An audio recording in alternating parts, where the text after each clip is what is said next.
بسم الله الرحمن الرحيم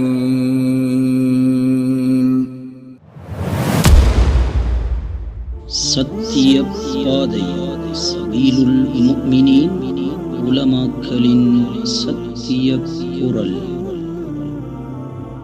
بسم الله الرحمن الرحيم يا أيها الذين آمنوا إنما الخمر والميسر والأنصاب والأزلام رجس من عمل الشيطان فاجتنبوه لعلكم تفلحون.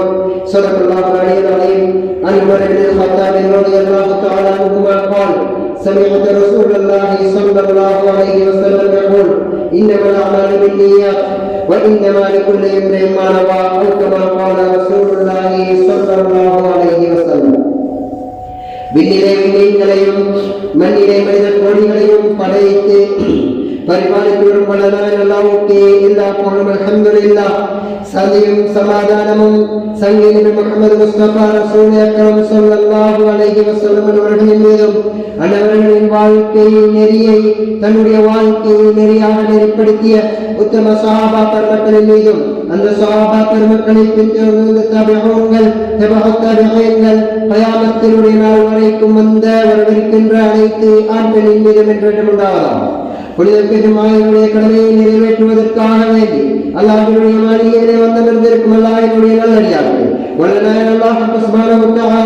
நம்முடைய வாழ்க்கையிலே எவ்வாறான விடயங்களை எடுத்து நடக்கும்படி கூறியிருக்கின்றார்.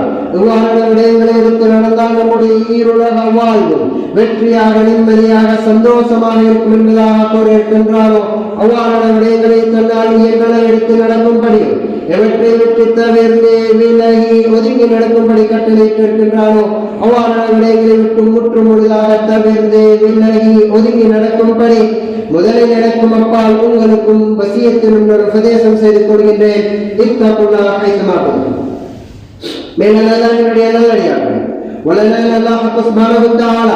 எங்களை இந்த உலகத்திலே மனிதர்களாக படைத்து அவன் இஸ்லாமிய மார்க்கத்தை ஷரியத்தா ஆக்கி அந்த வாழ்க்கையின் பிரகாரம் வாழ வேண்டும் என்பதாக எனக்கு கட்டளையிட்டிருக்கிறார்.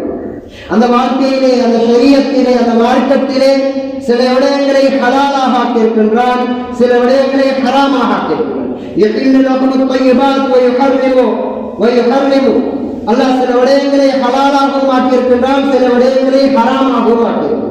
வேளாண்மைகளே, எவைகளை ஹலாலாக்கினானோ அவைகளிலே வெற்றி, நிம்மதி, சந்தோஷம் அனைத்துமே இருக்கு. எவற்றை அல்லாஹ் ஹராமாக்கினானோ அதிலேதான் எல்லா பிரச்சனைகளும் இருக்கு. மார்க்கம் சும்மா யோசித்து பார்த்தா எங்களோட மார்க்கம் எவைகளை ஹராம் என்று சொல்கின்றதோ அவைகளை எடுத்து பார்த்தால் அது மானக்கேடானதாக, அது மார்க்கம் ஹராம் என்று சொல்லுவதை ஒரு பக்கம் வைத்துவிட்டு யோசித்தாலும் கூட அது உண்மையிலே மானக்கேடானதாக, உடலுக்கு கேடு விளைவிக்கக்கூடியதாக அல்லது குடும்பத்தை பிரிக்கக்கூடியதாக, இப்படி ஏதாவது ஒரு உண்மையிலே ஒழுக்கத்துக்கு முரணான விடயங்களாகத்தான் இருக்கும். உதாரணமாக ஜினா, இதனை மார்க்கம் ஹராமாக்கி இருக்கின்றது. இதனை மார்க்கம் ஹராமாக்குவதை ஒரு புறம் வைத்து விட்டாலும் ஏனைய மதத்தவர்களை எடுத்து கேட்டாலும் அதை ஆதரிக்கக்கூடியவர்களாக இருக்க மாட்டார். ஏனைய மதத்தோடையவர்கள் இஸ்லாமிய மார்க்கம் அல்லாத ஏனைய மதத்தவர்களை எடுத்தால் அவர்களுடைய மார்க்கத்தில் மதத்தில் என்ன சொல்லியிருக்கின்றதோ ஏதோ அவர் பக்கம் இருக்க யாரும் மனசாட்சியுள்ள யாரும் அதனை அங்கீகாரம் கொடுக்கக்கூடியவர்களாக இருக்க மாட்டார். அதன் மூலமாக நிறைய பிரச்சனைகள், குடும்பத்தில பிரச்சனை, சமூகத்தில பிரச்சனை, பரம்பரையில பிரச்சனை. வெளிக்கூடிய சோதனைகளை பெரியவர்களே, திருடுதல், திருட்டு என்பதை மார்க்கம் ஹராமாக்கிய ஒன்று, இதுவும் ஒழுக்கத்துக்கு முரணான ஒன்று. பொய் சொல்லுதல், கோல் சொல்லுதல், புறம் சொல்லுதல், இப்படி எந்த பாவத்தை எடுத்தாலும் அந்த பாவத்திலே பெரும் பெரும் விபரீதங்கள் இருக்கும் என்று அல்லாஹ் அதனை ஹராமாக்கியிருக்கிறார். அதனால குர்ஆனிலே அல்லாஹ் வயுஹர்ரிமு லகுமுல் ஹபாயிஸ், உங்களுக்கு தீயவைகளை, கெட்டவைகளை, அசிங்கமானவைகளை ஹராமாக ஆக்கியிருக்கிறோம் என்பதாக சொல்கிறார். அந்த வகையிலே மதுபானம், போதையை தரக்கூடியதை அல்லாஹ்வும் ரசூலுல்லாஹி ஸல்லல்லாஹு அலைஹி வஸல்லம் அவர்களும் ஹராமாக்கியிருக்கிறார்கள். இது ஒரு லேசான ஒரு பாவம் கிடையாது. போதை என்பது, மது அருந்துவது என்பது, மது என்று சொன்னால் அதில் எல்லா போதை வஸ்து அடங்கிவிடும். ரசூலுல்லாஹி ஸல்லல்லாஹு அலைஹி வஸல்லம் அவர்கள் சொன்னார்கள், குல்லு முஸ்கிரின் ஃபஹுவ ஹராம். போதை தரக்கூடிய அனைத்துமே ஹராம் தான். அது என்ன பேர்ல வந்தாலும் சரி, ஒவ்வொரு பேராக வினாவாரியாக சொல்லி நாங்களே பழக்கப்பட்டதாக ஆகக்கூடாது. அதால தெரிந்தவர்கள் அதை வச்சு வழங்கிக் கொள்ளுங்க, அதை ஹராம் என்றதை தெரியாதவர்களுக்கு தெரியாமலே இருக்கட்டும். மேலானவர்களே, அது என்ன பேர்ல வந்தாலும் சரி, அது எந்த வடிவத்தில் வந்தாலும் சரி, அது திரவமாக இருக்கட்டும், திண்மமாக இருக்கட்டும், தூளாக இருக்கட்டும், பவுடராக வரட்டும், டெப்லெட்டாக வரட்டும், எப்படி வந்தாலும் உடம்புக்கு எங்கட போதை, எங்கட தலையில எங்கட மூளைய குழப்புதா, எங்கட புத்திய கோதலிக்க வைக்கிறா, இது ஹராம். லேசான விஷயம் அல்ல. அனைத்து பாவங்களுக்கும் ஒரு அடிப்படையான ஒரு காரணம் தான் இந்த போதை. ஏன்னா நினைக்கக்கூடிய சோதனைகளை பெரியவர்களே, குர்ஆன் அல்லாஹ் இன்னமல் ஹம்ரு வல் மைசிர் வல் அன்சாப் வல் அஸ்லாமு ரிஜ்சும் மின் அமலி ஷைத்தான். அல்லாஹ் சொல்றான், இந்த போதை வஸ்துக்களை பாவிப்பது இருக்குதே, இது நல்ல மனிதர்களுடைய செயல் அல்ல. அல்லாஹ் சொல்றான், ரிஜ்சும் மின் அமலி ஷைத்தான், ஷைத்தானினுடைய வேலைகள். யாரெல்லாம் போதையை உட்கொள்கிறார்களோ அவர்கள் ஷைத்தானினுடைய நண்பர்கள். அவர்களுடைய நண்பர்கள் யாரு? ஷைத்தான்களாகத்தான் இருக்கும். ஷைத்தான் எப்பயும் நல்லதை உருவானா இல்ல, அவன் எப்பயோ அதையும் பின்னால் அல்லாஹ் சொல்றான், இன்னமல் ஹம்ரு வல் மைசிர் வல் அன்சாப் வல் அஸ்லாமு ரிஜ்சும் மின் அமலி ஷைத்தான் ஃபஜ்தனிபூஹு லஅல்லகும் துஃப்லிஹூன். அப்படியாப்பட்ட பெரும் பாவங்களை விட்டு விடுங்கள், நீங்கள் வெற்றி பெறுவீர்கள் என்பதாக அல்லாஹ் குர்ஆன்ல சொல்றான். அதுக்கு பின்னால இந்த போதையினுடைய சில விபரீதங்களை அல்லாஹ் சொல்கின்றான். இன்னமா யுரீது ஷைத்தான் அய்யூகிஅ பைனகுமுல் அதாவத வல் பக்தா وعن الصلاة ويصدكم عن ذكر الله وعن الصلاة. அல்லாஹ் குர்ஆன்ல சொல்றான், ஷைத்தான் உங்களிடத்தில் இந்த போதையையும் சூதாட்டத்தையும் போட்டி அவனுடைய நாட்டம் என்ன தெரியுமா? உங்களிடத்திலே பகைமையும் வெறித்தனத்தையும் உண்டாக்குவது என்பது. போதையை பாதிக்கக்கூடியவர்களிடத்தில் வாரது கோபம் அல்ல, அது வெறி. அல்லாஹ் குர்ஆன்ல பாய்க்கிறான் அப்படியான வார்த்தை. இன்னமா யுரீது ஷைத்தான் அய்யூகிஅ பைனகுமுல் அதாவத வல் பக்தா. பகத் என்றது, பகத் என்று சொன்னா அரபியில கோபம், சாதாரணமான கோபம். புகுல் என்ற வார்த்தையினுடைய பன்மை தான் பகதா. புகுல் என்று சொல்றது வெறித்தனம், கோபத்தில உச்சகட்டம். அதனால்தான் போதையை தரக்கூடியவர்கள், போதையை பாவித்தவர்களுடைய வாயிலிருந்து வரக்கூடிய வார்த்தைகள் அல்லாஹ் பாதுகாப்பு மோசமானவர்களாகத்தான் இருக்கும். அவர்களுடைய செயல்பாடுகள் வெறித்தனமான செயல்பாடுகளாகத்தான் இருக்கும், வெறிப்பிடித்தவர்களாகத்தான் இருப்பார்கள். அல்லாஹ் குர்ஆன்ல சொல்றான், அவர்களுக்கு மத்தியிலே பகைமையையும் வெறித்தனத்தையும் குரோதத்தையும் ஏற்படுத்த ஷைத்தான் நாடுகிறான். இன்னைக்கு எங்கள சிலரிடத்துல இருக்கக்கூடிய ஒரு மனப்பாங்கு தான் எங்கள மூளை அப்படியே கழுவி வச்சிருக்குது, எங்கள மைண்ட்ல போட்டிருக்குது. என்னடா, போதையில அடிமையாகிட்டா அவரை திருத்தேடா, இப்படி ஒரு எங்களோட மூளையில இப்படி ஒரு மைண்ட் செட்டை போட்டு வச்சிருக்குது. இல்ல சகோதரனே, நான் உறுதி எடுத்தா யாராலையும் முடக்கல. சஹாபாக்கள் மதுவை ஹராமாக்குவதற்கு முன்னால் அதுல ஊரிருந்த சஹாபாக்களும் இருந்தார்கள்.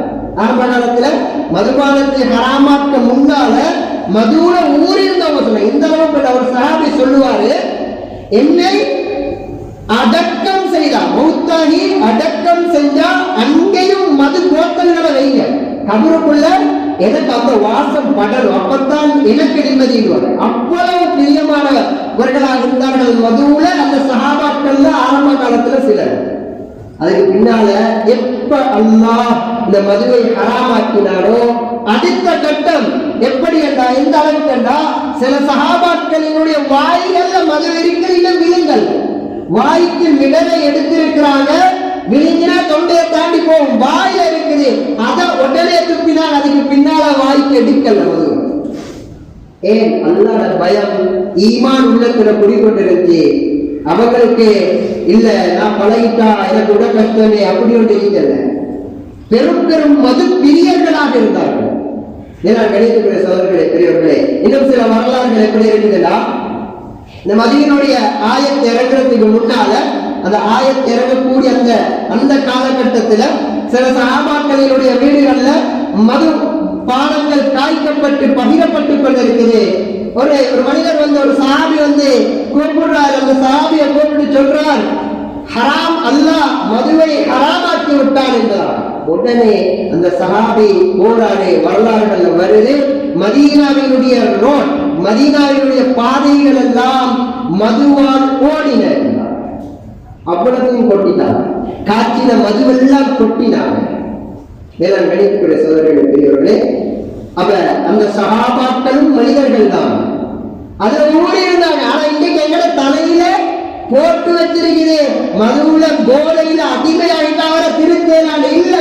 நான் ஒரு வைராக்கியம் எடுக்கிறேன், நான் நல்லா பாதுகாக்கணும். நான் ஒரு போதையில் அடிமையாகிட்டேன் என்று சொன்னா நான் வைராக்கியம் எடுக்கிறேன். இதுக்கு பின்னால குடிக்க மாட்டேன், பாதிக்க மாட்டேன் என்று யாரால் என்ன செய்ய?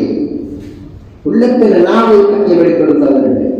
மேலும் கிடைக்கக்கூடிய சோதரர்களே பெரியவர்களே, ரசூலுல்லாஹி ஸல்லல்லாஹு அலைஹி வஸல்லம் அவர்கள் இந்த மதுவோடு சம்பந்தப்பட்ட 10 பேரை அல்லாஹ் சபிக்கிறான் என்பதாக சொன்னார்.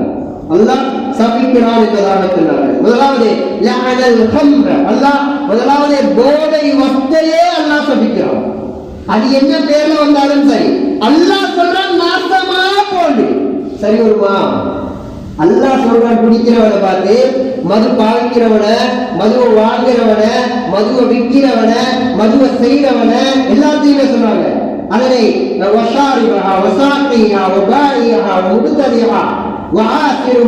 அதனை குளிப்பவர், குளிரத்துக்கு சாமான் கொண்டு வரவர், அதை சுமப்பவர், அதை சுமப்பதற்கு பாதிக்கப்படக்கூடிய பொருள். எந்த பொக்கெட்ல போதை தரக்கூடிய ஒரு பொருள் இருந்தா அந்த பொக்கெட் இருக்கக்கூடிய கல்சனையும் அந்த ட்ரௌசரையும் அல்லாஹ் சபிக்கிறான். அவ்வளவு தீவிரமான ஒரு பாவம் தான் போதை வஸ்துக்களை பாவிப்பது. மேலும் நினைக்கக்கூடிய சோதனைகளை பெரியவர்களே, அல்லாஹ் சொல்றான், நீ போதை பாவிக்கிறாயா, நீ நாசமா பண்றான். இந்த வார்த்தையை மன்னித்துக் கொள்ளுங்க. அல்லாஹ் அப்படிதான் சொல்லிக்கொள்ள. லஅனல்லாஹ், ரசூலுல்லாஹி ஸல்லல்லாஹு அலைஹி வஸல்லம் சொன்னாங்க, அல்லாஹ் நாசமா போடு சொல்றான். யாருக்கு நல்லா வரையணும்? அல்லாஹ் சொல்லிட்டா அதுக்கு பின்னால அவரை நல்லா ஆக்கணுமா? மேலானவர்களே, அவ்வளா உறுதி எடுக்காத வரையில் ஒன்றும் செய்யல. அல்லாஹ் குர்ஆன்ல சொல்றான், அந்த மதுவை விட்டும் அந்த போதை வஸ்துக்களை விட்டும் நீங்க தவிர்த்து கொள்ளுங்கள், அல்லக்கும் துஃப்லிஹூன், வெற்றி பெறுவீர்கள். எனவே ரசூலுல்லாஹி ஸல்லல்லாஹு அலைஹி வஸல்லம் சொன்னார்கள், அந்த போதை வஸ்துக்களை அருந்துபவர், அதனை பாவிப்பவர், அதனை செய்பவர், அதனை எடுத்து வருபவர், அதுல மிகவும் கவலைக்குரிய ஒரு விஷயம் தான் இன்றைக்கு முஸ்லிம் உம்மத்து அதனை விற்கக்கூடியவர்களாக மாறிவிட்டார்கள். அல்லாஹ் பாதுகாக்க வேண்டும். சகோதரர்களே, அதை விற்கிறதால எவ்வளவு லாபம் கிடைக்க போகுது? என கடையில பெரிய கேபிட்டல் ஒன்று இருக்குது, அதெல்லாம் மொத்த சாமான். ஒரு உதாரணம், ஒரு சில்லறை கடை, ஒரு 10-20 லட்சத்துக்கு சாமான் இருக்கு. உதாரணத்துக்கு 20 லட்சத்துக்கு சாமான் இருக்கு. இந்த போதை பொருள்ல விற்க போறோம் 1 லட்சம் 1.5 லட்சத்துக்கு சாமான். முழு சொத்தையும் அழிஞ்சிட்டு தான் போகும் அந்த 1 லட்சம். அந்த சின்ன ஒரு லாபம் எடுக்க போறோம், மேலதிகமான லாபம் எடுக்க போறோம். ஏன்? அல்லாஹ் சொல்றான், விக்கிரியா நீ நாசமா போட்டு சொல்றான். அப்ப ஏன் கடையில சிகரெட், பீடி, போயில, சுண்ணாம்பு இவைகளையும் போதை ஊட்டக்கூடிய விஷயங்கள் இல்லை. போயில இது போதை தரக்கூடியது. மேலும் கணிக்கக்கூடிய சோதரர்களே பெரியவர்களே, எங்க கடையில எங்கட உம்மத்தை, எங்கட இஸ்லாமிய உம்மத்தை, வாலிபர்களை நாசமாக்கக்கூடியதை வைத்துக் கொண்டு நான் நல்லா வருவேன் என்று கனவுதான் காண முடியுமே ஒழிய ஒரு நாள் நல்லா வர முடியாது. அல்லாஹ் அதனுடைய பிரதிபலிப்பை ஒன்று மௌத்துக்கு முன்னால காட்டுவான், அல்லது பரம்பரையிலேயாவது காட்டுவான். ஏன்? ஒரு சிகரெட்டை விற்கிறோம். இந்த சிகரெட்டை வித்தா ஒன்று திருமணம் முடித்தவராக இருந்தா மனைவி ஏசக்கூடியவராக இருக்கும், அல்லது பிள்ளை குட்டிகள் இருக்கக்கூடியவர்களாக இருந்தா புள்ள குடிச்சா வாப்பா ஏசுவார். யாருக்கு ஏசுவாரு? விற்கிறவனுக்கு தான் ஏசுவார். முழு ஊரும் சாபம் பெற்றுக் கொண்டிருக்குது. இந்த கடை சரியா வருமா? மேலும் நினைக்கக்கூடிய சகோதரர்களே பெரியவர்களே, இந்த முஸ்லிம் உம்மத்து கவலைக்குரிய ஆகவே ஒரு பயங்கரமான ஒரு சோதனை. எங்களுடைய முஸ்லிம் வாலிபர்களும் முஸ்லிம் வியாபாரிகளும் சாதாரணமான சின்ன லாபத்துக்காக ஹராத்தின் பக்கம் போய்கொண்டிருக்கிறார். லேசான விஷயம் இல்ல. அல்லாஹ் சாபம் என்ற, அல்லாஹ் திட்டுகின்ற ஒரு விஷயம் இது. எல்லாம் நினைக்கக்கூடிய சகோதரர்களே பெரியவர்களே, துன்யாவுடையும் கேவலம், இந்த போதை வஸ்தை பாதிக்கக்கூடியவர்கள் யாரை யார் புகழ்ந்தா? உம்மா புகழ்றாங்களா, பாப்பா புகழ்ந்தாரா, நண்பர்கள் புகழ்றாங்களா? இல்ல சகோதரர், யாரும் புகழ்றல்ல. எங்கட புத்தியை இழந்து என்ன சந்தோஷம்? புத்தியை இழக்க வைத்து என்ன சந்தோஷம்? அது இல்ல. நாங்க ட்ரிப் போனா கொஞ்சம் ரசூலுல்லாஹி ஸல்லல்லாஹு அலைஹி வஸல்லம் அவர்கள் சொன்னார்கள், எந்த வஸ்து அதிகமாக பருகினால் போதையை உண்டாக்குமோ அதனுடைய குறைவானதும் ஹராம். ஃபகலீலுஹு ஹராம். அதுல கொஞ்சமாக இருந்தாலும் சரி, ஒரு மிடராக அல்லது ஒரு பிடி ஒரு கொஞ்சம் ஒரு பொடியாக இருந்தாலும் கூட அதுவும் ஹராம் தான். அல்லாஹ் சாபமிட்டுக் கொண்டிருக்கிறார். இன்னொரு ஹதீஸ்ல சொன்னாங்க, எவரோ ஒரு போதை வஸ்தை பாவிக்கின்றாரோ அவருடைய 40 நாட்களினுடைய தொழுகை ஏற்றுக்கொள்ளப்படாது என்று சொன்னாங்க. அதே ஹதீஸ்ல அந்த வரலாறை திரும்ப சொல்றாங்க. அவர் தௌபா செய்தார், அல்லாஹ் மன்னிக்கிறான். திரும்ப மீண்டும் ஒரு முறை பாவிக்கிறாரா, அல்லாஹ்விடத்துல தௌபா செஞ்சா அல்லாஹ் மன்னிக்கிறான். மூன்றாவது முறை பாவிக்கிறார், தௌபா செய்கிறார், அல்லாஹ் மன்னிக்கிறான். 4வது முறை இவர் பாவித்தா, இவர் தௌபா செய்தால் அல்லாஹ் ஏற்றுக்கொள்ள மாட்டான் என்று சொன்னாங்க. அவருக்கு அல்லாஹ் தீனத்துல் ஹபால் என்று சொல்லக்கூடிய அந்த திரவத்தை கொடுப்பான். ஏதாவது சஹாபாக்கள், யா ரசூலல்லாஹ், தீனத்துல் ஹபால் என்று சொன்னா என்ன? நரகவாதிகளினுடைய புண்களில் இருந்து வரும் சீல் சலத்தை அல்லாஹ் குடிக்க வைப்பான் என்பதாக சொன்னாங்க. இங்க யாரெல்லாம் போதை பாய்க்கிறார்களோ அவர்களுக்குரிய தண்டனை என்ன? நரகத்துல நரகவாதிகளினுடைய அந்த புண்கள் நெருப்பு சுடுபட்டா அந்த தோல்ல வரக்கூடிய அந்த ஒரு வகையான ஒரு திரவம் கொண்டு வரும் தோல். அந்த திரவத்தை எல்லாம் இவருக்கு குடிப்பாட்டுவோம். இவர் ஏறாண்டுவாரு, நாத்தம் என்றுவாரு, ஒன்றும் சரி வராது. அல்லாஹ் குடிப்பாட்டுவான். மேல நினைக்கக்கூடிய சோதரர்களே, இங்க ஒரு சிலோரு இன்பத்தை போல இருக்கலாம், ஆனா அங்க நிரந்தரமாக அல்லாஹ் பாதுகாக்கணும். எவ்வளவு காலம் என்பது தெரியாது, சாதாரணமான காலம் அல்ல. நரகத்தினுடைய நெருப்புல வெந்து வெந்து இந்த சீலையும் சலத்தையும் அல்லாஹ் பிடிக்க வைப்பான். சொன்னாங்க ரசூலுல்லாஹி ஸல்லல்லாஹு அலைஹி வஸல்லம், யார் இந்த உலகத்திலே போதை வஸ்துக்களை பாவிக்கிறார்களோ அவர்களுக்கு அல்லாஹ் கியாமத்தினுடைய சுவர்க்கத்தில் அதற்குரிய பாக்கியத்தை கொடுக்க மாட்டான். சுவர்க்கத்தினுடைய மது அதை ஆறாக ஓட விட்டு இருக்கிறான். ஆறாக ஓடும், சுவர்க்கத்தில் ஆறாக ஓடும், ஆனா அதுல ஒரு மிடர் கூட குடிக்க விட மாட்டான். சொர்க்கத்துக்குள்ள இருக்கிறோம், சொர்க்கத்துக்குள்ள ஏதோ எல்லாம் மன்னிச்சு அனுப்பிட்டான். ஆனா நான் போதை வஸ்து பாவிச்சது இங்க வச்சு நான் தௌபா செய்யல, அதே வேளையில வஃபாத்தாகிட்டேன். இஸ்லாம் என்ற அந்த முஸ்லிம் என்ற காரணத்தினால கடைசியாக ஏதோ ஒரு கட்டத்துல சுவர்க்கத்துக்குள்ள போயிருக்கிறேன். எனக்கு முன்னால ஆறு ஓடுது, அந்த ஆறுல இருந்து ஒரு மிடர் கூட குடிக்க முடியாது என்றா நிரந்தரமாக, ஒரு நாள் 2 நாள் அல்ல, நிரந்தரமாக குடிக்க முடியாத கூட ஒரு பெரிய ஏக்கமாக இருக்கும். சுப்ஹானல்லாஹ், சும்மா கற்பனை பண்ணி பாருங்க.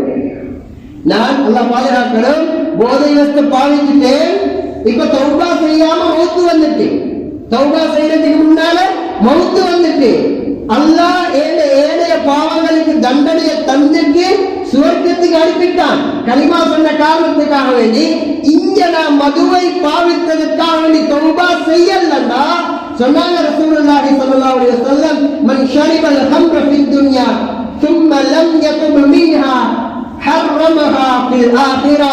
அல்லாஹ் இந்த உலகத்துல எவரொருவர் மதுவை பாவித்து விட்டு சொர்க்கத்துக்கு போவாரு, எப்ப அல்லாஹ் மன்னிச்சு தண்டனையை கொடுத்ததுக்கு பின்னால போனாலும் இப்ப முன்னால ஆறு ஓடுது. என்ன? மதுவினுடைய ஆறு ஓடுது, ஆறாக ஓடுது. இங்க ஒளிஞ்சொழிஞ்சு வயது சல்லியும் இல்லாம கஷ்டப்பட்டு வீட்டுல இருக்கிற நகரத்தை வித்து சாமான் சக்தி முட்டிய வித்து மனைவியை அடிச்சுதான் கொஞ்சம் பாவிச்சோம். ஆனா அங்க ஆறாக ஓடும், எல்லாம் அள்ளி குடிப்பாங்க. இவருக்கு அல்லாஹ் குடிக்க விட மாட்டான். எப்படி இருக்கும்? மேல நினைக்கக்கூடிய சகோதரர்களே, பெரியவர்களே, வாலிபர்களே, எங்களிடத்துல இதை ஒரு பயங்கரமான பாவமாக நாங்கள் பார்த்து கொண்டிருக்கிறோம். ஆகவே கொடிய ஒரு பாவம் அல்லாஹ் குர்ஆன்ல சொல்றான், இன்னமா யுரீது ஷைத்தானு அய்யூகிஅ பைனகுமுல் அதாவத வல் பக்தா வ யசுத்தகும் அன் திக்ரில்லாஹி வ அனிஸ் ஸலாஹ். இந்த மது இருக்குதே, இந்த போதை இருக்குதே, உங்களை அல்லாஹ்வை விட்டும் பராக்காக்கி விடும், அல்லாஹ்வை விட்டு உங்களை தூரமாக்கி விடும். இவர புத்தியில சுய புத்தி இல்லாமல் இருக்கிறார்கள். சகோதரர்களே, மிருகங்களுக்கும் ஏனைய படைப்பினங்களுக்கும் மிருக பிராணிகளுக்கும் மனிதர்களுக்கும் ஒரே ஒரு வித்தியாசம், அவருக்கு பகுத்தறிவு எல்லாம் கொடுத்திருக்கிறார், பிரித்தறியும் தன்மையை கொடுத்திருக்கிறார். எப்ப இந்த போதையை மனிதன் யூஸ் பண்றானோ, பாவிக்கிறானோ, அவன் மிருகத்தை விட கேடுவிட்டவனாக வருகிறான். மிருகத்தை விட கேடுவிட்டவனாக அவனுடைய புத்தியை இழந்து விடுகின்றான். எந்த அளவுக்குண்டா, வெளிநாடுகள்ல ஒரு நாட்டுல ஒரு வாப்பா போதையில் ஒரு வகையான ஒரு போதையை பாவிக்கிறாரு, பாவிச்சுட்டு வந்து வீட்டுக்குள்ள இருக்கிறாரு. அவருடைய 3 மாச புள்ள, சொந்த அவருடைய புள்ள அழுவுது. புள்ள அழுவதை மனைவிடத்துல சொல்றார், புள்ளட அழுகையை நிப்பாட்டு, புள்ளட அழுகையை நிப்பாட்டு. ஒரு தடவை சொல்றார், புள்ள அது உண்மை என்னமோ செய்தாங்க, புள்ள அழுகுது, சின்ன புள்ள 3 மாச புள்ள, அது என்ன செய்ய? 2வது தடவை சொல்றார், உண்மை என்னமோ செய்தாங்க, புள்ள அழுகையை நிறுத்தல்ல. 3வது தடவை அல்லாஹ் பாதுகாக்கணும், அந்த புள்ளைய எடுத்துட்டு போய் அவருடைய வீட்டினுடைய சமையல் அறையில வைத்து ஆடர் இருக்கிறத போல அறுத்து கொண்டார். உமாவும் கத்தி கூச்சல் போட்டு பக்கத்து வீட்டுக்காரங்க வாரத்துக்கு முன்னால இங்க எல்லாம் சரி, தன்னுடைய பிள்ளையை அழித்துத்தான் நான் திருந்தணுமா? தன்னுடைய குடும்பத்தை இழந்துத்தான் நான் திருந்தணுமா? இதே போல இன்னொரு வரலாறு தான் சமகாலங்களில் நடக்கக்கூடிய சில சம்பவங்கள். ஒரு வாப்பா, அவர் எப்படிப்பட்டவர்கள்? அவரும் இதே மாதிரி போதையில அதிகமாக மூழ்கி இருக்கக்கூடிய ஒரு வாப்பா. அவருக்கு ஒரு பொம்பளை புள்ள.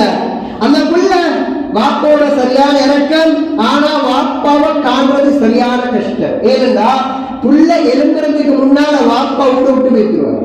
காலையில புள்ள எழும்புறதுக்கு முன்னால வாப்பா எழுந்து வெளியில போயிடுவாரு. புள்ள தூங்கினதுக்கு பின்னால்தான் கிளம்பி வீட்டுக்கு வருவார். அப்படி என்றால் 12 மணிக்கு தான் வீட்டுக்கு வருவார். காலையில சுபவோடு அவர் எழுப்பி பேசுவார். இப்படியான நிலைமை கொஞ்ச காலம் போகுது. புள்ளைக்கு வாப்பாவோட பேசணும் என்ற ஆசை. ஒரு நாள் இரவு புள்ள மிச்ச நேரம் முழிச்சு கொண்டிருக்கிறது. இன்னைக்கு நான் வாப்பாவை பார்த்தே ஆகணும் என்று முழிச்சு அங்கே காத்து கொண்டிருக்குது. வாப்பா அதே போல வளமை போல 12 மணி போல போதையோடும் ஒரு அசிங்கமான காட்சிகளுடைய ஒரு சீடியை எடுத்து கொண்டு வாரார். வீட்டுக்கு வந்து வாப்பாட ரூமுக்கு போய் இவர் போதையோடு அந்த அசிங்கமான காட்சியை பார்த்து கொண்டிருக்கிறார். இங்க காத்து கொண்டிருந்த புள்ள வாப்பா வந்தத சத்தம் கேட்டு வாப்பாவை பார்க்கணும் என்று மெதுவா கதவை திறந்து போனா அசிங்கமான ஒரு காட்சி படம் ஒன்று போய்கொண்டிருக்குது. உடனே வாப்பா என்ன பார்க்கிறீங்க என்று கத்திட்டு ஓடிக்குள்ள. அதோட இவருக்கு மனம் தாங்கல்ல. இவருடைய அன்பு மகள் தன்னுடைய பாவத்தை கண்டுட்டே உடனே வெளியே போறாரு. இரவெல்லாம் சுத்துறாரு. ரோடா அப்படியே அங்கே இருந்து சுத்துறாரு. சுபவுடைய பாங்குடைய சத்தம் கேட்குது. குளிச்சிட்டு சுபத்துல போனார். போய் பொழுது முடிச்சதுக்கு பின்னால மஸ்ஜிதில் ஒரு மூலையில் உட்கார்ந்து அழுகுறாரு. வந்தவர்கள் எல்லாம் பேசாங்க. இமாமுக்கு இந்த அழுகையினுடைய குரல் கேட்குது. வந்தார். இமாம் வந்து கேட்டார், ஏன் அழுகுறீங்க சகோதரரே, ஏன் அழுகுறீங்க, என்ன விஷயம் சொல்லுங்க. இவர் மறுக்கிறார். ஏன் சொல்ல இவர் பாவத்தை இவர் சொல்ல மறுக்கிறாரு, மறைக்கிறாரு. இமாம் கொஞ்சம் வற்புறுத்தி கேட்டதனால சொன்னார், என்னிடத்தில் இப்படியான பாவங்கள் இருந்துச்சு, நான் போதை வஸ்துக்களை பாதிக்கக்கூடியவன், அதே போல அசிங்கமான காட்சிகளை பார்க்கக்கூடியவன், இந்த நிலைமையில நான் இருந்தேன். நேற்றிரவு இப்படி ஒரு நிகழ்வு நடந்தது. இப்ப இவருடைய ஏக்கம் என்னடா சொல்றார் ஹஸரத் கிட்ட, ஹஸரத் ஏத கவலை என்னடா, இந்த புள்ளட முகத்தை நான் எப்படி பார்ப்பேன், என்ன நான் செய்யற பாவத்தை புள்ள கண்டுட்டு அந்த புள்ளர் முகத்தை நான் எப்படி இப்ப சந்தோஷமாக போய் பார்ப்பேன் என்று இவர் ஏங்கிக் கொண்டிருக்கிறார். ஹஸரத் சொன்னாரு, நீங்க தௌபா செஞ்சிருக்கிறீங்க, வாங்க வீட்டுக்கு போ, எங்க நிலவன்னு பார்ப்போம், வீட்டுக்கு போ. ஏதான்றாரு, மறுக்கிறாரு. ஹஸரத் வற்புறுத்தி வீட்டுக்கு கூட்டி கொண்டு போறார். அங்க போய் பார்த்தா வீட்டை சுத்தி முழு வீட்டினுடைய வாசல்களிலும் முத்த மொத்தத்திலும் பக்கத்து வீட்டுக்காரர்கள் எல்லாம் குழுமி இருக்கிறார்கள். இவர் வந்து பார்த்தா என்ன ஏதோ இவர் காணாமல் போய்விட்டது தேடுறாங்களோ என்ற எண்ணத்துல வந்து வீட்டு வாசல்ல வந்து நிற்கக்கூடிய நேரத்துல அவருடைய மனைவி ஓடி வந்தாங்க. வந்து அவருடைய உடுப்பை பிடிச்சி குலுக்கி கேட்டாங்க, எங்க போனீங்க? இவருடைய ஏக்கத்துக்கு ஏற்ற மாதிரி அல்லாஹ் ஆக்கினால் புள்ளைய மௌத்தாக்கிட்டார். சோதரர்களே, சொன்னார் மனைவி, அல்லாஹ் எங்க புள்ளைய மௌத்தாக்கிட்டான். இவருடைய ஏக்கம் என்ன? இவருடைய ஏக்கம் ஏன பாவத்தை கண்ட புள்ளட முகத்தில் எப்படி முழிக்கிறது? தௌபா செஞ்சாரு, அல்லாஹ் புள்ளைய மௌத்தாக்கி தௌபாவை ஏற்றுக்கொண்டான். அல்லாஹ் பாதுகாக்கும். என் புள்ளைய, என் அன்பு மனைவிய, என் உம்மா அப்பாவை இழந்து அவர்களை நோயாளியாக ஆக்கித்தான் நான் திருந்தணுமா? சோதரர்களே, எடுப்போம் வைராக்கியம். யாரு வேண்டாலும் சொல்லட்டும், அதிலிருந்து மீளேலான்னு சொல்லட்டும். நான் வைராக்கியம் எடுக்கிறேன், நான் உறுதி எடுக்கிறேன். என் புள்ள நோயாளியாக கூடாது, என் உம்மா நோயாளியாக கூடாது, என் மனைவி மக்கள் யாராலையும் ஏசப்படக்கூடியவர்களாக கூடாது. என் மனைவி மக்களை நான் நல்ல முறையில் வச்சிருப்பேன். நான் திருந்துறேன் என்று வைராக்கியம் எடுத்தா யார் உள்ளத்தில் எதை போட்டாலும் ஒன்றும் செய்யலாது.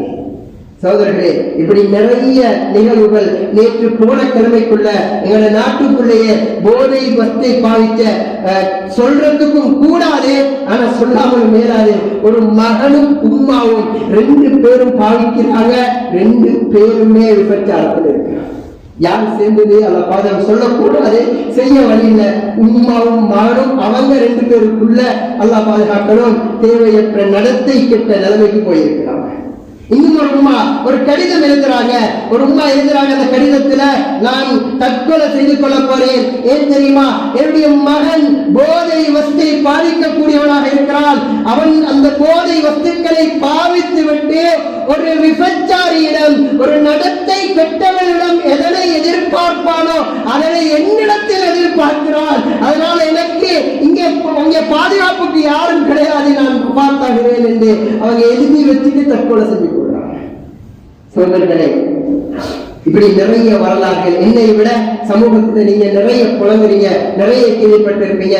எங்களோட சமூகத்துக்குள்ள நிறைய பேர் 3 பிள்ளை வாப்பா போதையில இருக்கிறாரு, மனைவி வேறு யாரோடையோ தொடர்பு. ஏன்? இவர் இவர் வாரார் 9 மணிக்கு வீட்டுக்கு வந்தா இவருக்கு உடம்புல சக்தியும் இல்ல, மூளையில சக்தியும் இல்ல.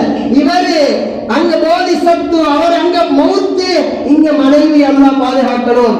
தன்னுடைய கணவனினுடைய சொத்துக்களை சாப்பிட்டுக் கொண்டு தன்னுடைய உடம்பை வேறாக்கள் கொடுத்து கொண்டிருக்கிறாங்க. இதில் யார் தவறுன்னு சொல்றது? மனைவியினுடைய உணர்வுகளை மதிக்காத கணவனை சொல்றதா? என்ன சொல்றது? கடைசியில இதெல்லாம் உண்மையிலே நடந்தது. லேசா தொட்டு காட்டுறேன். இன்று தலாக்குடைய நிலைமையில இருக்கிறோம்.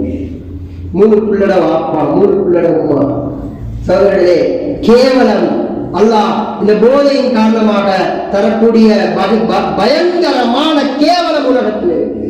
முதலாவது தன்னுடைய ஆண்மை அல்லாஹ் எடுத்துருவான். இவருக்கு ஆசை கூட இருக்கும், ஆனா இது பேசுவது கூடுமோ கூடாதோ தெரியாது. ஆசை கூட இருக்கும், உடம்பு இடம் கொடுக்காது. உள்ளத்துல ஆசை கூட இருக்கும், விளங்கும். சிறியவர்கள் இருக்கிறாங்க, தெளிவாக விளக்கப்படுத்தாது, உடம்பு இடம் கொடுக்காது. இப்ப என்ன நடக்கும்? திருமணம் முடித்தவர்களாக இருந்தா அல்லாஹ் பாதுகாக்கணும், மனைவி வேற பக்கம் போகக்கூடிய வாய்ப்பு இருக்குது. கணிக்கக்கூடிய சோதரர்களே, பெரியவர்களே, தன்னுடைய உடம்பை இவர் வளர்த்திக் கொள்றாரு. இவர் ஒரு வகையில தற்கொலைதாரி. இவர் ஒரு வகையில சிகரெட்டை குடிக்கிறாரா, இவர் பீதியை குடிக்கிறாரா, அல்லது இவர் போதை வஸ்துக்களை பாவிக்கிறாரா? இவர் தன்னுடைய உடம்ப கெடுத்துக் கொள்றாரு. அந்த கெடுத்துக் கொண்டதின் காரணமாக மௌத்தாகினா இவர் ஒரு தற்கொலைதாரி. இவர் மதுவை பாவித்து இவருடைய ஈரல் கரைந்தா, இந்த மதுவை பாவித்ததனாலதான் இவருடைய ஈரல் கரைந்தா இவர் தற்கொலைதாரி. அல்லாஹ் கியாமத்தினுடைய நாளையிலையும் அதே வேதனையை கொடுப்பான். உலகத்திலே எதை வைத்து இவர் தற்கொலை செய்து கொள்றாரோ கியாமத்தில் அதை வச்சே திரும்ப திரும்ப திரும்ப தற்கொலை செய்ய வைப்பான். உதாரணமா ஒரு ஆள் நெஞ்சு குடிக்க மௌத்தாங்க, நெஞ்சு குடிச்ச உடனே மௌத்தாகிட்டாங்க. இப்ப இவரே தற்கொலைதாரி தானே. இப்ப மதுவை குடிக்கிறாரு, இங்க உடனே சாவாம உடனே மௌத்தாகாம 1 மாசத்துல மௌத்தாங்க. ரெண்டுக்கும் என்ன வித்தியாசம் தெரியுது? காலம் தான் ஈடுபடுதே ஒழிய ரெண்டு பேருமே செஞ்சது ஒன்றுதான். ரெண்டு பேருமே செஞ்சது ஒன்றுதான். இதை விட கேவலம் என்ன தெரியுமா? வாப்ப மகனுக்கு எடுத்து கொடுக்கிறாரு தூள, மகன் வாப்பட முன்னுக்கு வாயில போடுறான். வெட்கம் கெட்ட வாப்பா. இது நடக்குது, நான் கண்கூடாக கண்டது. என்ன சமூகம் சோதரர்களே, என்ன சமூகம்? இஸ்லாமிய உம்மத்தில் அந்நியர்களுக்கு முன்னுதாரணமாக இருக்க வேண்டிய உம்மத்து இன்னைக்கு வாப்பா ஏந்த மகளோட நான் கூட்டாளி போலன்னு சொல்லி என்ன ஹராத்த செய்யறதுக்கா கூட்டாளி? வாப்பா கூட்டாளி போல பழகணும், மகனோட நண்பனை போல இருக்கணும், மகளாக இருந்த உம்மா நன்றிய போல இருக்கணும் என்றதை ஹராத்த செய்யவா? எங்களோட வீட்டு சூழல்களை மாற்றணும் சோதரர்கள். போதைக்கு அடிமையாகிறதுக்கு நிறைய காரணங்கள். அதுல அடிப்படை ரெண்டு காரணம். ஒன்று, எங்களோட வீட்டில் இருக்கக்கூடிய அசிங்கமான இந்த போதையை உற்சாகப்படுத்தக்கூடிய, அதனை பழக்கக்கூடிய காட்சிகள் பார்க்கக்கூடிய வகையில் எங்களோட ஊடி இருக்கு. உதாரணமாக படங்கள், படத்துல இத போட்டு காட்டுறோம். இதை பிடிச்சா அப்படி இருக்கு, இப்படி இருக்கும், இது செய்யணும், அது செய்யணும், இப்படி கொஞ்சம் காட்டுற, அதுல கொஞ்சம் இன்பமாக இருக்கிறது, ஜொலியாக இருக்கிறத காட்டணும்னா இவருக்கு இங்க நிக்கலாம். இவர் நாலு கூட்டாளிகளோட சேர்ந்ததோட அங்க இருந்த அதுல காட்டின இன்பத்தை போல இவர் இங்க இன்பம் அடைய பார்க்கும். இது ஷைத்தானுடைய வேலை என்பது குர்ஆன் சொல்லுது. இன்னமா யுரீது ஷைத்தான், ஷைத்தான் உங்களை நாடுறான், உங்களுக்குள்ள பகைய, உங்களுக்குள்ள பாவத்தை ஏற்படுத்த. அல்லாஹ் கேட்கிறான், ஃபஹல் அன்தும் முன்தஹூன், இவ்வளத்தையும் சொல்லி கேட்கிறான், ஃபஹல் அன்தும் முன்தஹூன், அடியார்களே, ஈமான் கொண்டவர்களே, முஸ்லிம்களே, திருந்த மாட்டீங்களா, உட மாட்டீங்களான்னு கேட்கிறாங்க அல்லாஹ். ஃபஹல் அன்தும் முன்தஹூன், எப்ப உட போறோம்? எப்ப? என் பிள்ளைய மூத்தாக்கிட்டா, என் உமாவை மூத்தாக்கியா, என் வாப்பாவை மூத்தாக்கியா, என் உறவுகளை, எனக்கு யாரெல்லாம் பிரியமானவர்களோ இவர்களை நோயாளியாக்கியா நான் திருந்தனும்? இல்ல சகோதரர்களே, வைராக்கியம் இருப்போம், திருந்துவோம். யாரெல்லாம் விற்கிறார்களோ அந்த லாபம் வாழாது. ஒரு சிகரெட் லாபமாக இருந்தாலும் வாழும், பீதியில லாபமாக இருந்தாலும் வாழும், போயில லாபமாக இருந்தாலும் வாழும். இது குறைந்ததை சொல்லி அதுக்கு மேலுள்ளதை பார்த்துக்கணும். அதுக்கு மேலுள்ளதை பேர் சொல்லக்கூடாது. ஏன்னா சின்னவங்க அதை பழகிட்டாங்கன்னா கரெக்ட், பேர் சொல்றதும் பயன்தான். எந்த அளவுக்குண்டா இந்த போதை வஸ்துக்கள்ல இருந்து விடுவிப்பதற்காக இருக்கக்கூடிய நிறுவனங்கள் அவங்க எந்த அளவுக்கு சொல்றாங்கன்னா, இந்த மது போத்தல், மதுவினுடைய போத்தல் இருக்குது, இதை கூட எங்களோட சிறார்களுக்கு காட்டக்கூடாது என்று சொல்றாங்க. இதை காட்டினாலும் அதுலயும் இந்த புள்ளட மூளைக்குள்ள இப்படி ஒரு விஷயம் இருக்குதுன்னு புகுந்துடும். அதுக்கு பின்னால பின்னிட்டு அவர் டெஸ்ட் பண்ணி பார்ப்பாங்க. பின்னிக்கு முடியுமான நேரங்களில் டெஸ்ட் பண்ண பார்ப்பாங்க. சகோதரர்களே, எங்களோட சாதாரண சில்லறை கடைகள் எல்லாம் சகோதரர்களே மன்னித்துக் கொள்ளுங்க. ரசூலுல்லாஹி ஸல்லல்லாஹு அலைஹி வஸல்லம் ஆரம்பத்திலேயும் சொன்னேன், எங்க இந்த பொருள் இருக்குதோ அந்த இடத்தையும் ரசூலுல்லாஹ் சபிச்சிருக்கிறார். அல்லாஹ் சபித்ததாக சொன்னாங்க. அப்ப என்ன கடைக்குள்ள ஒரு போதை வஸ்து இருக்குதுன்னா அந்த கடைக்கு நான் எவ்வளவு யாசீன் ஓதியும் மேலல்ல, அந்த கடைக்குள்ள எவ்வளவு துஆ செஞ்சும் மேலல்ல, நான் பெரிய ஆபிதாக இருந்து கடைக்குள்ள ஒரே ஒரு போதை வஸ்து இருக்குன்னா அந்த கடைக்கு அல்லாஹ்வுடைய சாபம் வருது. ஏன்னா ஆட்டாவுல அது அங்கேயும் இங்கேயும் நகர்த்தப்படுதுன்னா அந்த ஆட்டாவுக்கு அல்லாஹ்வுடைய சாபம் வருது. என்ன வாகனத்தில் இது நகர்த்தப்படுதோ அந்த மஹ்மூலான்னு சொன்னாங்க, அந்த அதனை சுமந்திருக்கக்கூடியவைகளையும் அல்லாஹ் சபிக்கிறான். பொக்கெட்டா இருந்தா கல்சனுக்கு, ட்ரௌசருக்கு அல்லாஹ் சாபம். ஷேர்ட் பாக்கெட்ல இருந்தா அந்த ஷேர்ட்டுக்கு, அந்த ஷேர்ட்டுக்கு அல்லாஹ் சாபம்.